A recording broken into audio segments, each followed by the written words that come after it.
Welcome to our channel and welcome back to the Deep Dive. This is the show where we take your source material, all the articles, the research, your notes, and we just, pull out the most important bits of knowledge. Right. We're all about turning that complexity into real, actionable confidence. And our mission today is, it's very focused. I think it's incredibly relevant for anyone navigating the workplace as a non-native English speaker. Definitely. We're doing a deep dive into something that causes a lot of anxiety, English small talk, Huh. but specifically when you're talking to your boss. Exactly. To your manager, a senior colleague, those moments. We know you're a learner. You're probably working at an A1 or A2 level, and you want to get this stuff quickly, but also, get it right. And the goal here isn't just learning a list of vocabulary words. It's about learning how to use these really simple, reliable phrases that make you sound professional, confident, and culturally aware. Yes, even if your English is still at that foundational stage. Well, and the sources we've been looking at, they all point to this intimidation factor. I mean, Mm. in Western workplaces, especially in places like the US or the UK, you've got this weird mix. What do you mean? It's like a really informal conversational style, but at the same time, a pretty rigid professional hierarchy. You might call your manager by their first name. Right, like, hi, Bob. Yeah, exactly. But Bob is still your boss. He's still your superior, and that line is always there. That mix of informal chat with formal respect it's really tough. I mean, it's tough in your own language, let alone a second one. That pressure just doubles instantly. I Yeah. think one of the sources actually called it the informality paradox. That's the one. So our goal today is to be super precise. We want to give you 5 simple but really powerful phrases. We're calling them our golden phrases, Okay. and they're designed for those short, unplanned office moments. You're in the elevator, you're at the coffee machine, or that classic Monday morning hello in the hallway. The mission is so simple, really. We just want you to feel confident. We want you to make a great first impression. And we definitely want you to avoid sounding rehearsed or like a robot. Yeah, we're just cutting through all the noise to give you the basic building blocks for professional small talk. Yeah. The kind that, opens doors instead of just closing them awkwardly. All right, so let's unpack all of this and start right at the very beginning with the absolute foundation. How to make sure that very first interaction leaves the right impression. Let's dive in. So when you first walk into a new office or you're meeting a manager for the first time, all our sources are really clear on this. That first impression matters more than almost anything else. It's true. We tend to think it's all about our work, but, before you even hand in your first assignment, your boss, your colleagues, they're already forming an opinion about you. And it's all based on how you carry yourself from day one. And that initial judgment, it so often comes down to nonverbal stuff. It's not about your Excel skills just yet. It's about projecting that you're competent and confident. Okay, so what are we talking about specifically? The sources point to two really key nonverbal signals. The first one is eye contact. Right. Not staring, obviously. No, not aggressive, but, sustained eye contact. It shows you're assertive, you're sincere, and it communicates that you're actually engaged in the conversation. And the second physical cue is a firm handshake. Yeah.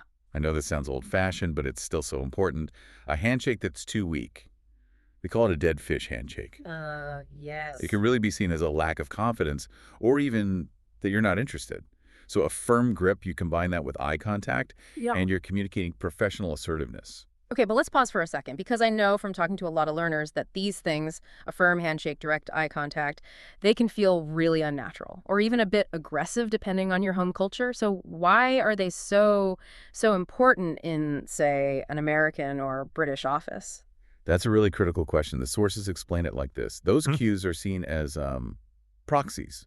They're like shortcuts for reliability and your willingness to engage. I see. So if you hold eye contact while you're giving an answer. You're basically communicating, I stand behind my words.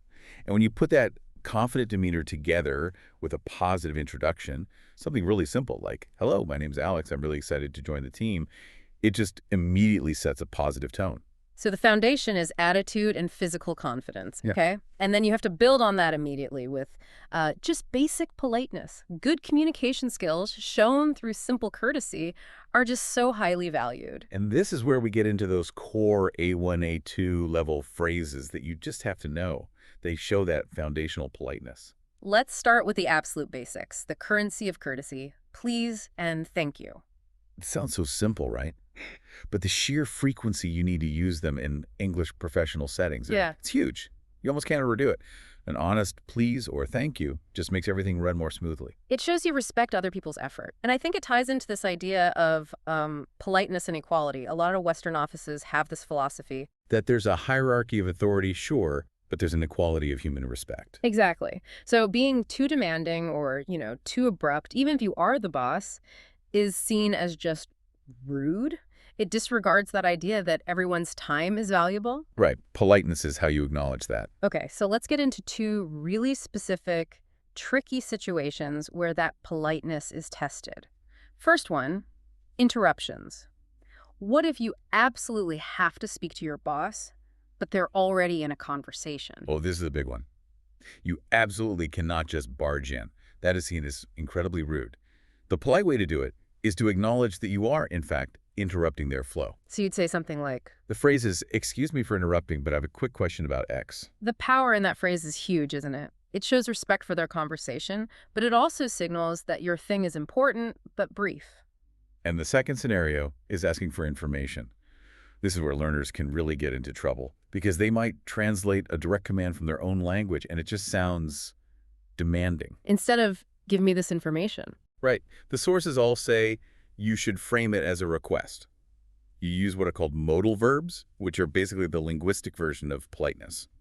So for an A2 learner, what's the ideal phrase? It would be something like, can you please provide me this information at the earliest? Or if you want to sound a little more advanced, maybe A2B1 level, Yeah. would it be possible to provide that information by the end of the day? And you notice the please is still in there in that would it be possible phrasing. It's efficient, but it's completely courteous. And the loop isn't closed until you say thank you. Oh, absolutely. When you get the information, you always have to respond. A simple thanks for your help or I appreciate your assistance.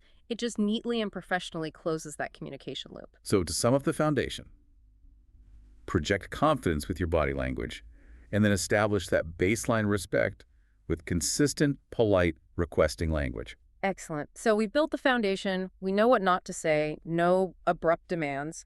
But how do we actually keep a conversation going? That leads us straight into our core strategy. Avoiding the dreaded robot response. Yes. Now we're getting to the real core of conversation flow.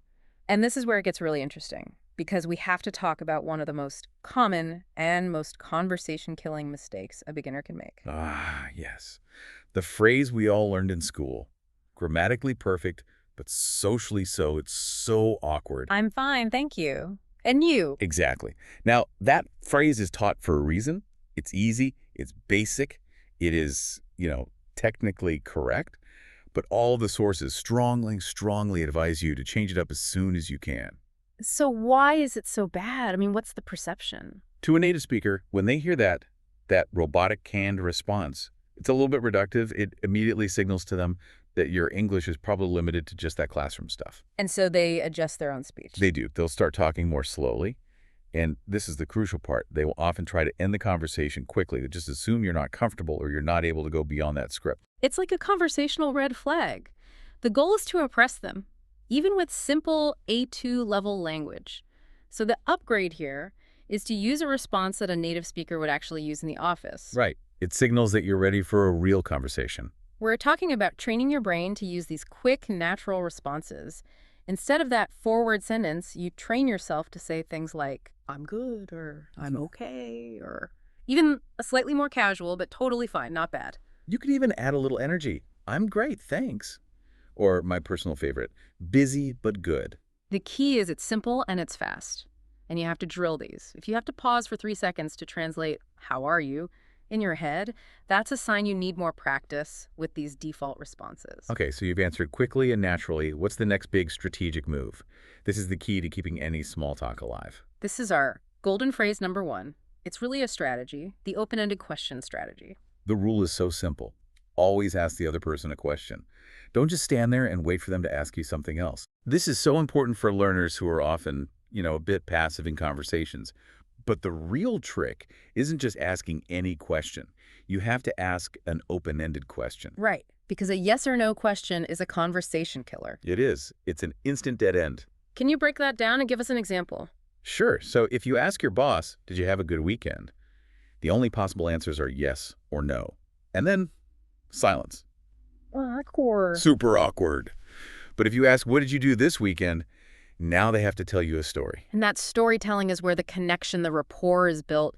When you ask an open-ended question, you force them to switch out of manager mode and into storyteller mode. And people love to tell stories. It shifts the whole burden of the conversation off of you, the learner. Okay, so we need a simple, open question that we can use, something professional but also approachable, maybe about light business talk. Absolutely. Yeah. This brings us right to golden phrase number 2, which is just so useful. It's professional, approachable, and it works almost every time. And that is, How is everything going over in department? So how's everything going over in marketing or in finance?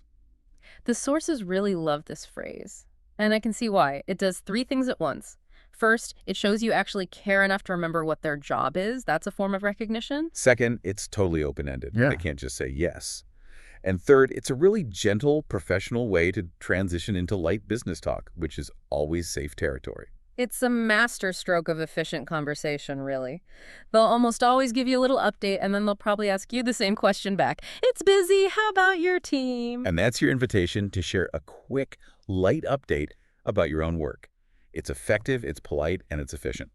3 things that Western offices just love. Can we give a few A2 level variations? Just so you don't sound like you're using the same line every single time. Good idea. Instead of, how is everything going over in, you could try. What's the main focus for department this week? Ooh, I like that one. Or, if you know they're on a specific project, how is the project name coming along? Still simple, still respectful, and definitely open-ended. Okay, so let's shift gears a bit. Let's talk about building a deeper professional rapport. This is for the long-term relationships. And that brings us to golden phrase number 3. Right. Golden phrase 3 is all about showing genuine interest in their career journey. The phrase is, how did you get into... And you finish that with something specific, like being an engineer, or working in this field, or even management here at this company. The power of this question is just phenomenal for a learner. What it really means is, what led you to choose this career? And it's so flattering. You're asking someone to reflect on their own success and their expertise. And they will talk. They'll tell you about their background, their passions, their career path, sometimes for several minutes. Which guarantees a good conversation where the conversational burden is entirely on them. All you have to do is listen, nod, and maybe throw in a simple, wow, that's interesting. But I have to play the nervous learner here for a second. Is this okay to use with a really senior boss, like the CEO, or someone I barely know? Does it seem too familiar, too personal? That's a really valid concern, and it gets right back to that informality paradox. But our source analysis is pretty clear on this one. Asking about someone's professional journey is almost never a bad idea. It's great for rapport. So it shows genuine interest in them as a person, as a professional. Exactly. Now, for a really senior, super busy boss, you might want to keep the interaction short, but the question itself is still appreciated. Okay, so what about the other side of that? What if I ask, how did you get into, and the CEO gives me a 5-minute story about their life?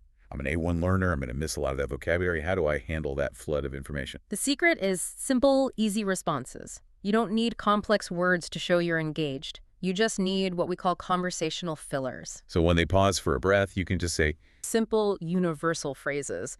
That sounds interesting, or oh, I see, or wow, that must have been a challenge. These little phrases confirm you're listening without forcing you to summarize their whole story in a perfect sentence. right. And that brings us back to asking how and why questions, not just what questions. It moves the conversation forward, and that's what makes you seem competent. Let's apply these strategies now. Let's put them in the most intimidating places.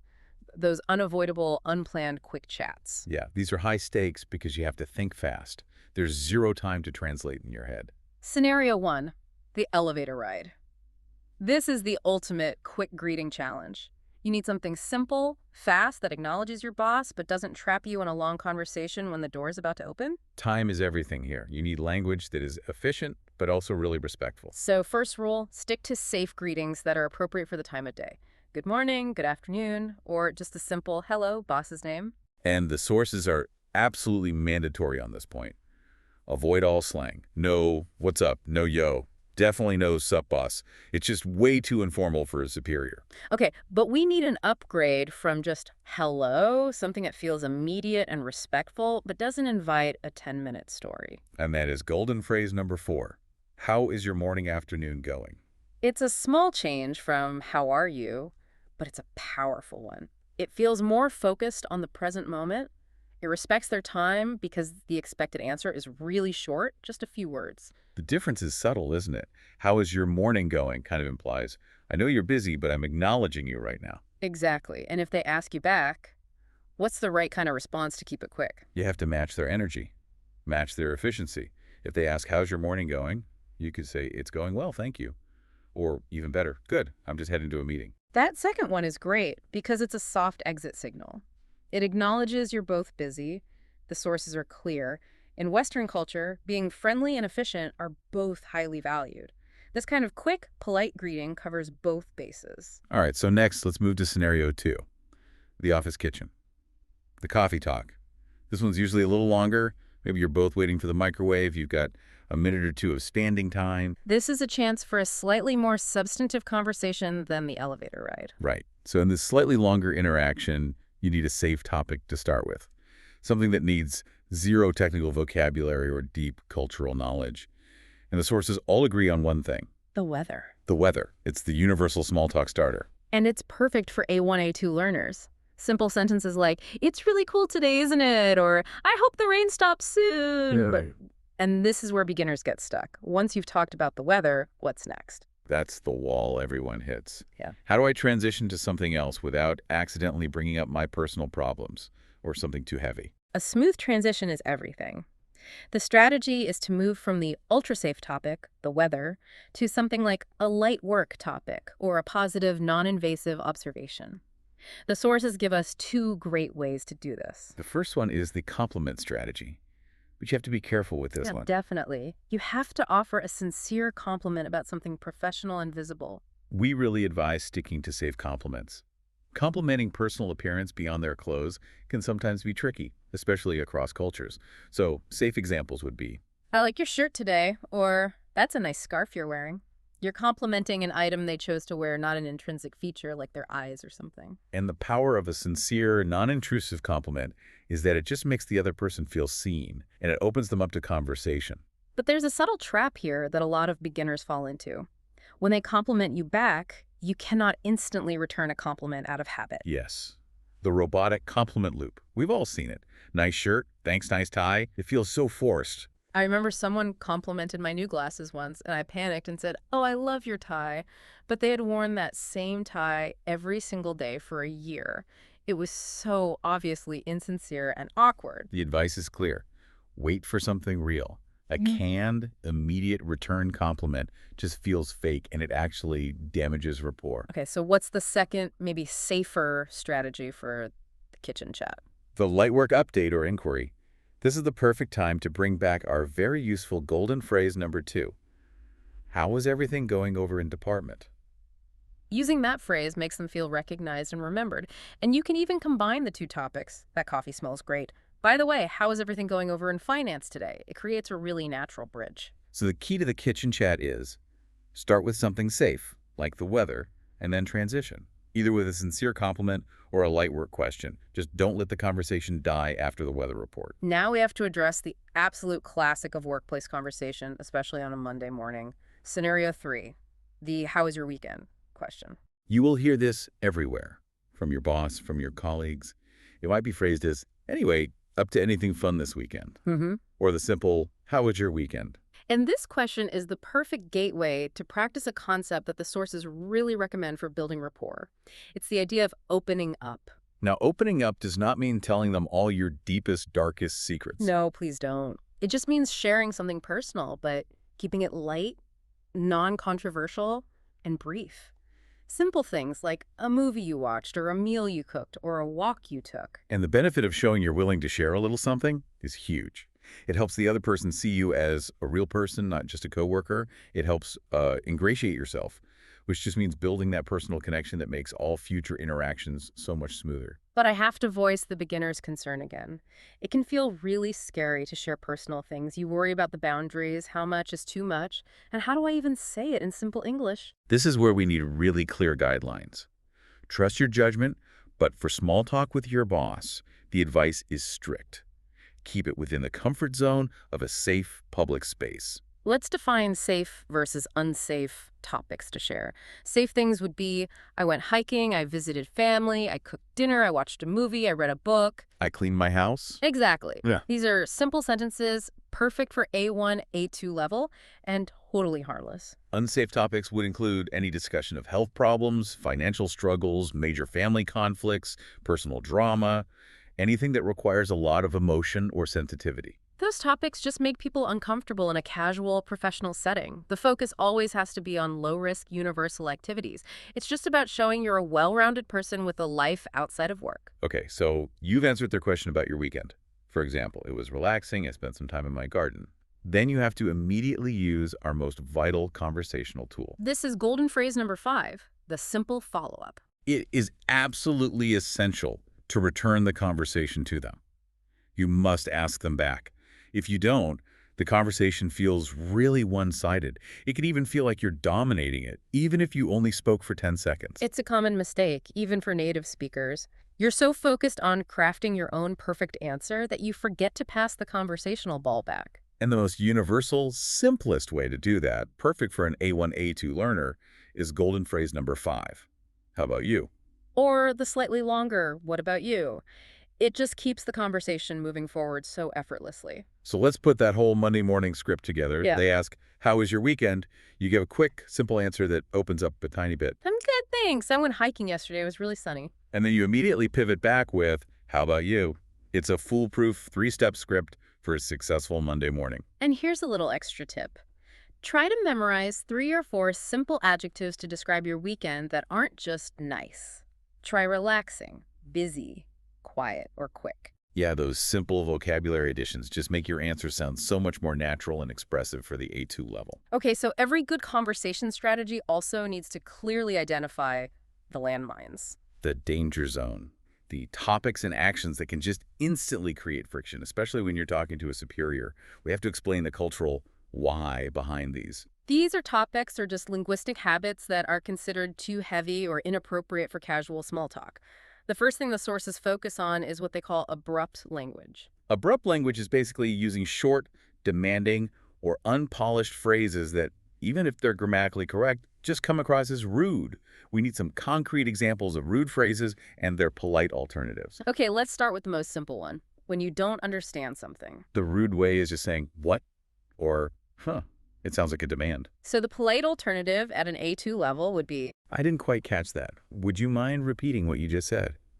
Or even simpler, sorry, could you say that again? The polite version shows you're trying to listen, but you just need a little help. okay, what about making demands on someone's time? The rude way. Tell me that information now, or come here. The polite alternative would be something like, could you possibly share that when you have a moment? Or would it be possible to schedule a quick chat this afternoon? It acknowledges their time, it gives them a choice. And what about when you receive a request? The rude thing to do is just silence, or just walking away. The polite thing to do, even at an A1 level, is to give a simple confirmation, Got it, thanks. or understood. Abrupt language in Western culture, even if you're the boss, is often seen as a sign of unfriendliness or professional immaturity. It just disregards that equality of respect we talked about earlier. Okay, so that's the language. What about the topics to avoid? First, and this is probably the most important one in a professional setting, money and salary. Small talk is absolutely not the place for any financial discussion. Right, so even asking how much their new car cost is a no-go. Total no-go. Keep that line of questioning completely closed. Second, and this should be obvious but it's worth repeating, politics and religion. These are deeply held beliefs that can cause immediate, intense arguments or just discomfort. They're not topics for small talk with your boss. Stick to the safe ground. Weather, hobbies, weekend plans, light work updates. And third, this ties back to the boundaries we discussed earlier. Avoid overly sensitive personal details. We mentioned health issues, family conflict. Why is this so crucial? Well, the office is a place for professional collaboration, not therapy. When you share really emotional or deeply personal struggles, it puts a huge burden on the listener, especially your superior. They just don't know how to respond appropriately in that context. It damages the professional boundaries, so keep it light, keep it professional. Okay, we've covered the landmines. Now for the crucial question every beginner asks. How do I get out of the conversation politely, especially if I'm running late or I finish my coffee and I just need to go? The exit strategy is so important, and you have to plan your exit before you need it. The goal is to signal your next commitment while still acknowledging the chat was nice. It maintains that high value on efficiency and friendliness. Right. Just walking away abruptly is rude. You need a simple A1, A2 level phrase. It has two parts, the positive acknowledgement and the necessary excuse. So a polite way to excuse yourself would be, It was nice talking with you, but I need to go now. I have a meeting with the marketing team. or if you're just going back to your desk, it was great catching up. I need to get back to this report now, so I'll talk to you later. You see how we use that courtesy phrase first? It was nice talking. It was great catching up. It comes before the reason for leaving. This shows consideration. It shows you're aware of your time and their time. And a slightly more advanced version of that could be, I wish I could continue this conversation, but I have a hard stop at 10. That phrase hard stop is really common business jargon. It just means you absolutely have to leave. Mastering that graceful exit is just as important as mastering the initial greeting. It shows you're respectful of the clock and that you're efficient. Okay, so we've given you the golden phrases, the strategies, but all that theory is nothing without practice. The sources are really clear that fluency isn't just about vocabulary. It's about training your mouth and your mind to produce language quickly. This is why drilling those default responses is so important. Yeah. Like I said, if it takes you a long time to answer how are you or how was the weekend, Yeah. you just need more practice. You should have responses you can just spit out without hesitation. We need to build that mental muscle. So let's run a couple of detailed role plays to really show the difference between an awkward beginner conversation and a successful, confident one. Sounds good. I'll be the nervous robotics student in the bad example, and then the confident learner in the good example. You can be the boss. Okay, sounds great. I'll be a clear, enthusiastic boss. Let's start with the good example role play. The scene is Monday morning in the hallway. We're focusing on an enthusiastic greeting, an open question, a simple response, and returning the question. Ready when you are. Good morning. Hey, how was your weekend? Anything fun? Good morning. I'm great, thanks. It was actually quite relaxing. I spent time trying out a new recipe I found. I made pasta on Saturday. It was very good. How about you? Did you have a good one? Oh, that sounds ambitious. I didn't get quite that busy. We just stayed home and watched a documentary about history. It was a nice, quiet weekend, which I needed. That sounds interesting. History documentaries are fascinating. How did you get into watching those? Well, when I was younger, my grandfather was a historian, so he used to tell me all these amazing stories about ancient Rome, and I guess it just sort of stuck with me. It's my way of relaxing. That is a great story. I didn't know that about your family. It was nice talking with you, but I actually need to go now. I have a hard stop with the development team. See you later. Perfect. That whole exchange just flowed beautifully. The student used simple language. You included a light personal detail. The pasta opening up. You used the how did you get into phrase to keep me talking, and then you nailed the graceful exit. Total confidence. All right, now for the flip side, let's try the bad example role play. The scenario is an awkward, rushed coffee talk. And the focus is on a robotic greeting, dead-end answers, and abrupt language. Okay, I'm making coffee. Here we go. Hey, how's it going? I am fine, thank you. And you? I'm good. The weather is awful today, right? I hope the rain stops. Yes. Okay, so I heard your team is starting a big new project. What exactly is it about? What? I asked what the new project your team is starting is about. I need to leave now. Wow, okay. See, the conversation just died instantly. And not because the student was unintelligent, but because the language choices just signaled discomfort and poor communication skills. Yeah, that use of what and the super abrupt exit just created friction immediately. It really drives home why training those natural, simple responses like, I'm great, thanks, and using polite sentences for clarification is so much more effective. So beyond practicing those default responses, the sources had a couple of other great confidence tips for the A1, A2 learner. One is called shadowing. Right.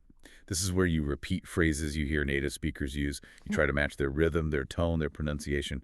You could even repeat after this show. This is so critical for fluency. If you only listen and you don't actively produce the language, it's incredibly difficult to improve your pronunciation and your speed. You're literally training the muscles in your mouth. Just shadowing a few lines from a TV show or a clip from this deep dive for 5 minutes a day will massively increase your conversational speed. And the second confidence tip is to turn your daily life into active practice. Start identifying everyday objects and activities in English. Yes. Think about what you're doing in the moment. I'm cooking breakfast. I'm commuting to work. I'm doing the laundry. If you can't name the simple verb for what you are currently doing, that's a vocabulary gap you need to fill. This helps you internalize that simple vocabulary. You're learning to think about your everyday life in English, which is the ultimate goal. That way you don't have to translate in your head when your boss asks you about your weekend. And when you stop translating, you stop hesitating. And when you stop hesitating, you project professional confidence. So we've reached the end of our deep dive on English small talk with your boss. Before we sign off, let's just quickly recap those golden phrases and key strategies. Okay, first, the absolute non-negotiable rule. Don't say, I'm fine, thank you, and you. You've got to train those simple, natural responses like, I'm good or not bad. Second, always ask an open-ended question to keep the conversation flowing. And your high-utility professional phrase is, how is everything going over in department? Third, use curiosity to build real rapport. Use how did you get into to get them talking about their career. It guarantees a good conversation where your main job is just to listen. Fourth, never dominate. Always return the favor quickly with a simple, how about you? It's your conversational insurance policy. And fifth, remember the open-up strategy. Share a simple, non-controversial personal detail to build a genuine connection, but please strictly avoid those heavy topics like politics, religion, or health issues. So what does this all really mean in the bigger picture? The goal of small talk isn't just about practicing English grammar, though that's a great side effect. The primary goal is to make a connection. It's to demonstrate that you have a foundational cultural understanding of respect and professional efficiency. When you use those courteous phrases, when you ask, would it be possible to speak with? Or you say, I didn't quite catch that. You're showing that you respect the other person's time and their authority. And that's true, even if your English vocabulary is still pretty basic. That understanding of politeness, courtesy, and efficiency is, arguably more valuable than any complex vocabulary word you could memorize. It shows you know how to operate in that professional environment. Remember that confidence is key. Go practice those golden phrases, maybe with a friend. Start identifying your daily activities in English to build that mental muscle. And you will find that those small talk situations become effortless and maybe even genuinely enjoyable. Go practice. We'll catch you on the next deep dive.